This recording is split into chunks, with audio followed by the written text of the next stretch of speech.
Hi, this is Sharon Lim. I blog at sharonitwithyou.blogspot.com, and today we're going to do a pyramid card. I did something similar in a previous video, a maze card, and I'll share the link in the description. So here you go, tied with a little ribbon. And each layer has a nice surprise or an opening for a sentiment or something for you to write in or add a picture. I didn't put any sentiments in here just to leave it blank and ready for when I decide who gets it.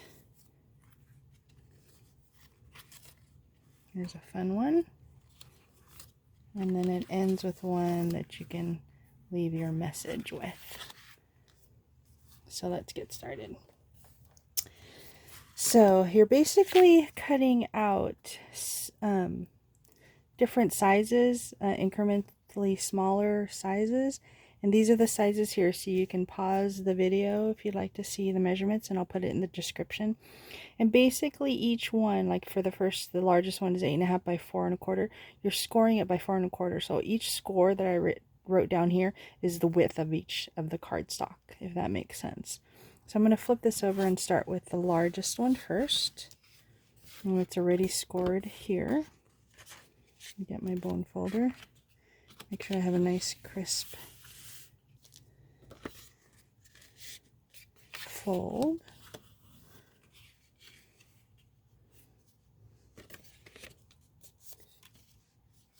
And I used 4 colors this time. I used Mint Macaron, Highland Heather, Daffodil Delight, and then the new color, which is this is Pale Papaya.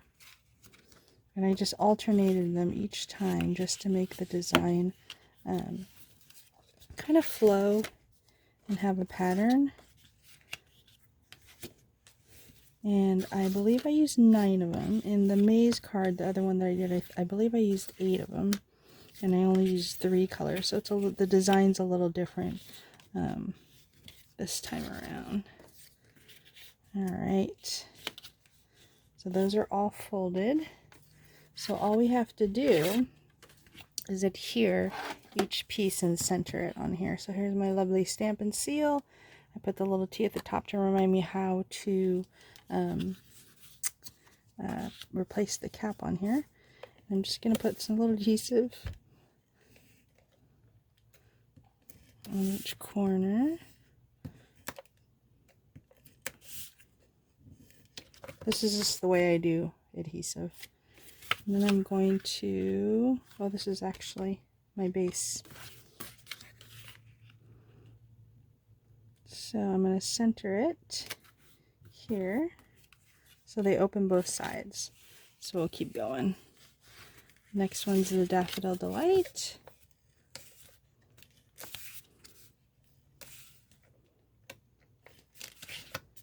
Opening to the right, and then center it.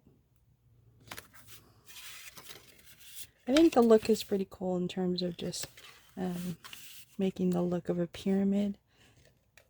And having all the sizes gradually get bigger as you open the card, and then you surprise each time.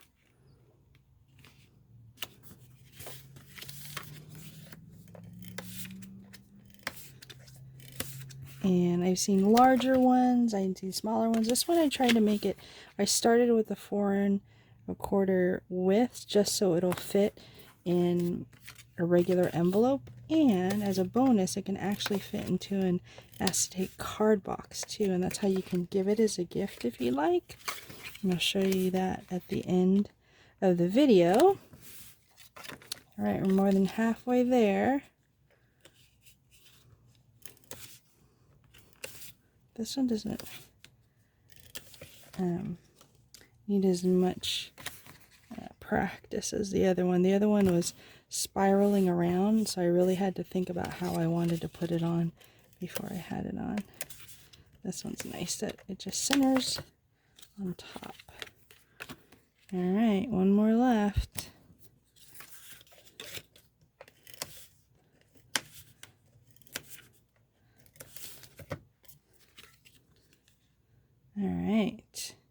So there's the pyramid.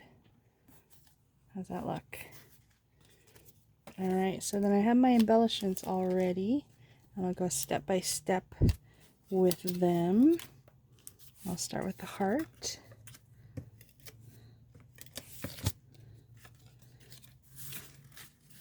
Oh, and look what I did. I actually adhered that the wrong way. I was thinking maze and not pyramid. Okay, now they're all open. Okay, so the heart goes first. And then and my little cheat sheet there. Then comes the stitch squares. So the second size up. This one, I need a piece that is 2 by 6 and scored at 2 and 4. And basically what you do is, because they're scored here, you're just going to fold them this way and only adhere the middle.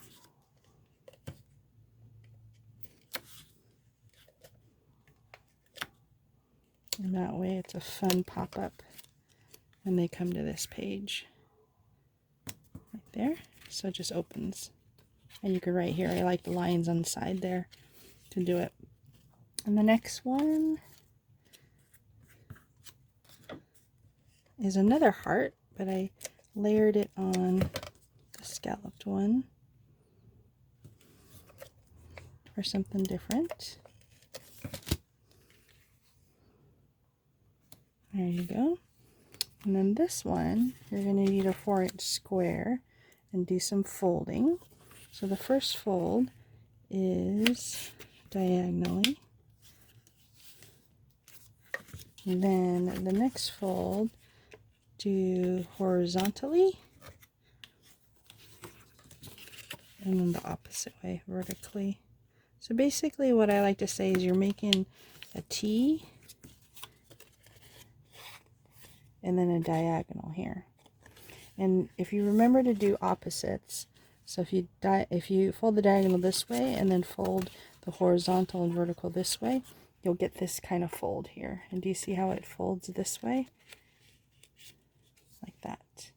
It's a total origami fold if any of you guys do origami. And then all you have to do is adhere the two sides so it actually opens up when you open that particular card. I'll show you how that works. So a little adhesive just on the outer side. And then center it here. Don't put it all the way to the fold though. Close it. It'll catch. And then you're going to put some adhesive on this side. So that part will also catch when they open the card. So all the adhesive there, you're going to fold it over and it'll catch, and that'll see how it opens. Isn't that cool? Again, pictures and things like that if you like. And then I did another scalloped heart, this time in Daffodil Delight on this side. And then the scallop, this time I made it a diamond.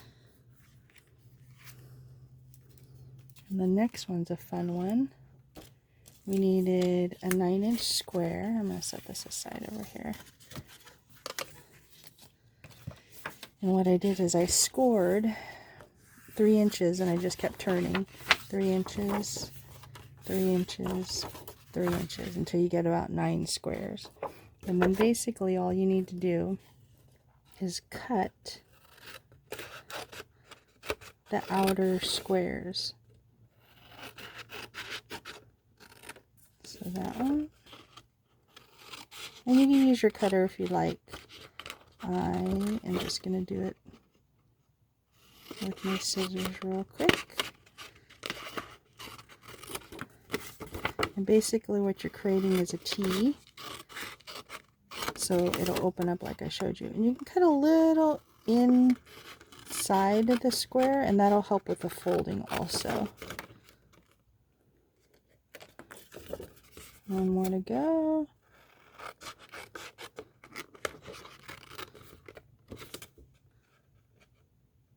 And you're just following the crease lines. And you can use these for another project if you'd like. And basically all you're doing is folding in, and in. There we go. So in the inside of the square, I did put a circle in here. So I'll do that. Just for a place to write. And I closed it up. And then on the top here, I put another square. Just for a title, in case you wanted to put like some pictures or something. Or a year or a time that you want to remember. And then all you have to do is adhere this whole folded contraption. As you can tell, I love origami and folding. So do that. And that goes right here. And that's a surprise for them to open. Okay. Then next is the fun pinwheel and the label. So I'll do the label first. Let me tell if it's the front or the back. So I put the label here, so you give it a sentiment. And then for the pinwheel, you get two pieces that are 2 5/8. I forgot to write this down, but I'll write this down now. 2 5/8 squares, and you want 2 of them. And then you want 8 pieces of 1 3/4 squares. Did I say that right? 3 1/4. Sorry about that. I'll do that one more time. So squares and 3 2 3 1/4 squares right there for the base. All right. And then in order to make sure that it's in the center, what I like to do is center this on the grid paper that we have here, and then put this like a little adhesive there, and basically kind of making a star, I guess you would say, making sure that it's all centered.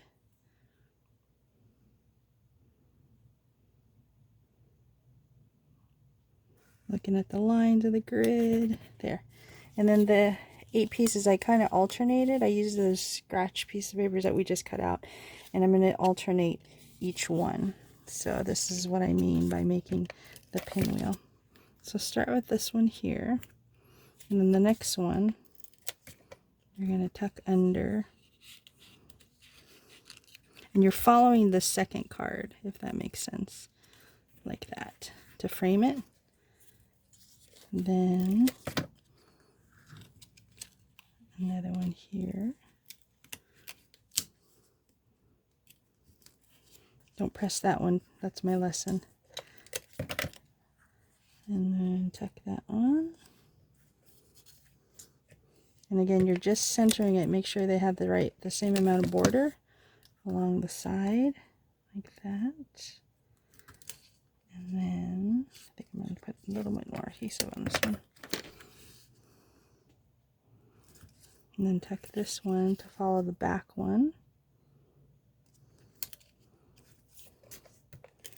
And follow this one to follow the front one. And the back one. And then this one we're going to tuck in. Tuck one under, and this one goes over. Ta-da! And you get a lovely pinwheel. And you're going to stick it in there.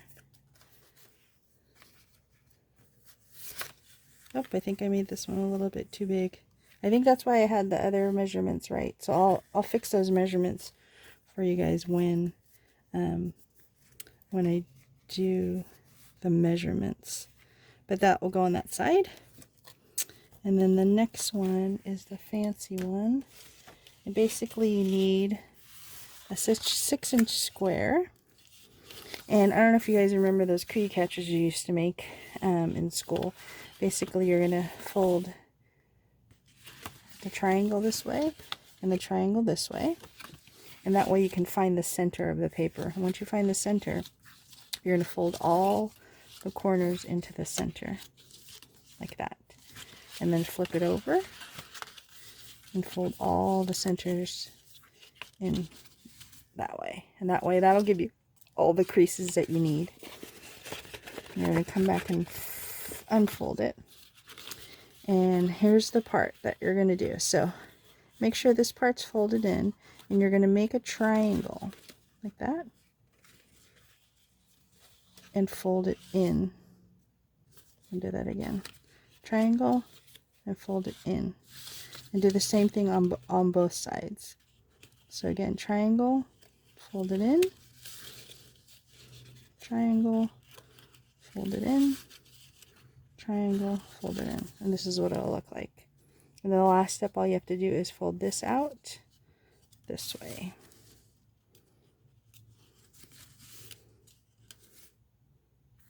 Flip it over. Put some adhesive on.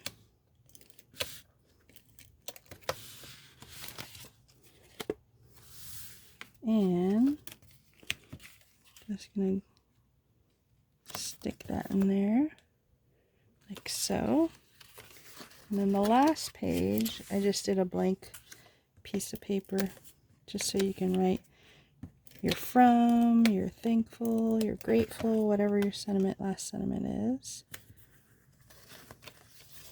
Then that's it. You're going to get your ribbon. I think I did about almost 24 inches. You're going to tie it up.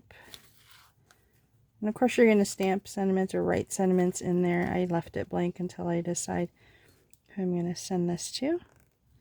Make your lovely bow. Make it all even. There you go. And as a bonus, like I said, you can give it as a gift. Stick it in one of the acrylic card boxes here. Fold it up. And you'll be able to give it off as an awesome present. And they can actually see all the different layers and wonder what it is. So I love these kind of cards because they're a card and a gift at the same time. So let me know what you think. Please like, share, comment, subscribe to my YouTube channel. And thank you for letting me share this with you, and have a great day.